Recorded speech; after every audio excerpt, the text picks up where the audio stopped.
দবকাৰ ক্ষুদ্ৰ ব্যৱসায়ী আৰু টাউন কমিটিৰ চেয়াৰমেনৰ মাজত উত্তপ্ত পৰিস্থিতি। ব্যৱসায়ী নাচুৰ বন্ধা এষ্টিমেট লাগিব। চেয়াৰমেন বাইদেউ মুখেৰে ক'লে নহ'ব, লিখিত দিয়ক। লিখিত দিও যে এইটো কিমান টকাৰ এষ্টিমেট হৈছে, এইটো লিখিত দিয়াৰ পিছত আপোনালোকে আমাক এষ্টিমেট নিদিয়ে। স্যাৰ মই একজন ক্ষুদ্ৰ ব্যৱসায়ী, মই নকবলগা কিছু কৈছো স্যাৰ।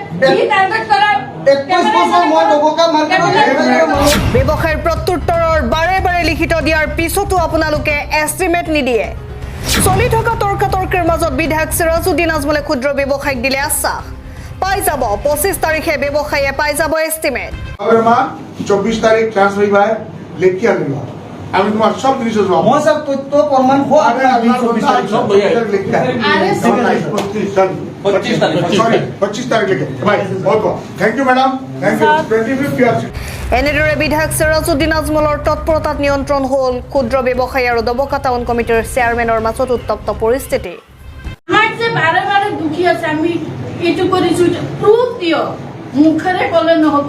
এনেকুৱা তো সাৰকো কয় এইটো কৰিছে সিটো কৰিছে, আকবর আলী ভাই কারো বেশি কয়, তেওঁ কারো বেশি কয়, আমাকো কয়। আমি বারম্বার এষ্টিমেট লিখিত দিও যে এইটো কিমান টকাৰ এষ্টিমেট হৈছে, এইটো লিখিত দিয়াৰ পিছত আপোনালোকে আমাক এষ্টিমেট নিদিয়ে। ই স্যাৰ এনেকুৱা কি আপোনাৰ সন্মুখত কয়? স্যাৰ মই একজন ক্ষুদ্ৰ ব্যৱসায়ী, মই নকবলগা কিছু কৈছো স্যাৰ।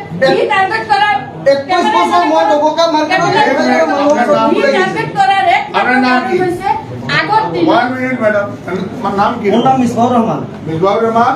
24 তারিখ ট্রান্সফার ভাই লেখি আনিবা আমি তোমার সব জিনিস জমা মই স্যার তথ্য প্রমাণ খোয়া আমি 24 তারিখ সব লেখি আনি 25 তারিখ লেখে ভাই বহুত thank you madam, thank you. 25 years